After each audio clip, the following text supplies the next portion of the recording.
Retro WrestleMania Review 30YWrestlingNews.com.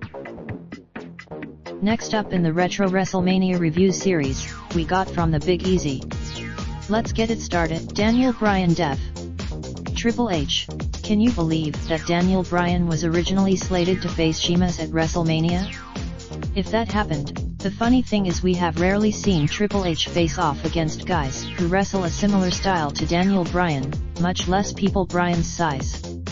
We saw Triple H. The post-match attack was pretty predictable in hindsight because they were going to make sure that if Bryan was going to leave the night as WWE Champion, he will have to overcome every surmountable odd that there was, and this was merely the tip of the iceberg.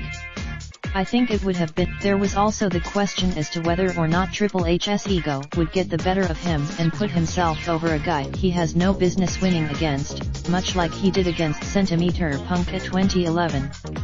Thankfully, the Shield death came in. A total squash, but it was what it needed to be. 3 old-timers, Cesaro wins.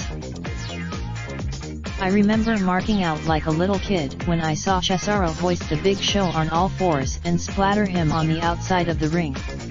Battle Royals are John Cena death. Bray Wyatt.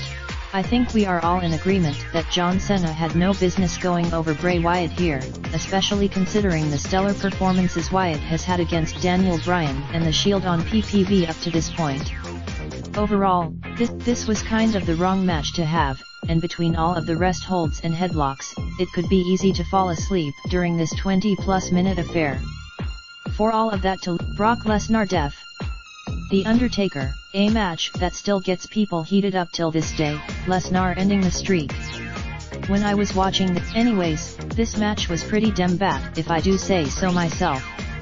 I loved Undertaker, it just looked like every move that Undertaker did hurt him, and the moves that he used to hit with ease took an incredible effort on his part.